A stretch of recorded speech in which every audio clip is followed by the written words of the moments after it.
Hey guys, welcome to the last Ed puzzle of the week. Today we are going to be looking at the LGBT plus rights movement. So first thing we need to do, vocabulary. LGBT plus stands for lesbian, gay, bisexual, transgender, and more. This is an umbrella term for people who feel that they're the people they're interested in romantically or their gender identity, the way they feel about themselves as a man or a woman, are not being respected by society as a whole. So, in the 1950s and 60s, LGBT people were not allowed in most bars. The few bars they were allowed in were run by the mafia, the mob. You remember, like Al Capone, the guys who ran things during Prohibition, the gangsters? That's them. And so they would run the bars and they would pay the police to let the bars stay open.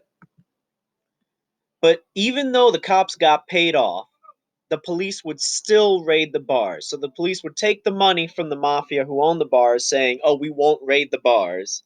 And then the police would still show up at the bars and harass customers. They would, in particular, harass people who were part of the LGBT plus group who also happened to be young people of color. Now, eventually, there was one bar in the Village, a neighborhood in Manhattan called Stonewall Inn, which served LGBT plus customers. Many of the customers were young people who lived in the area.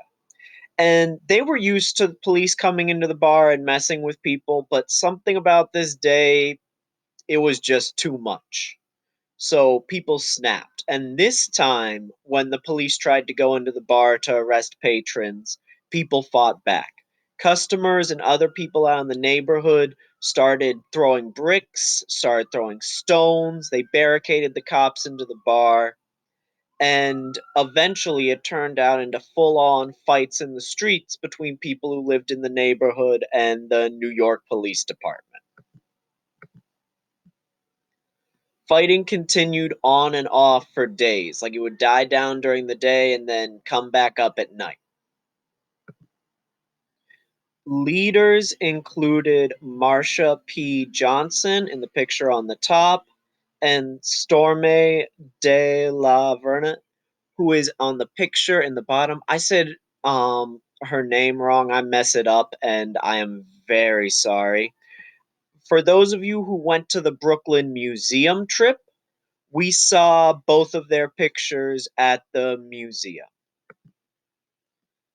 By July 3rd, the fighting had stopped, but the news coverage inspired. So, like, the fighting had stopped, but it was big news that this had happened. It went on for days in a big city. And the news coverage inspired LGBT plus groups across the country. Pride parades are now held in June to raise awareness and to honor the people who fought at Stonewall. So it is to try and get more people to support rights, but also to remember people who were involved in that first clash. This activism led to legal and medical changes. So in 1973, same sex attraction, so being romantically attracted to people of the same sex, was removed from a list of mental illnesses. Before then, if you were gay or lesbian, you could get sent to the doctor and they could give you electrical shocks to try and get you to stop being attracted to whoever you were attracted to. All right, guys, that's it for today. Have a good weekend. I will talk to you again on Monday.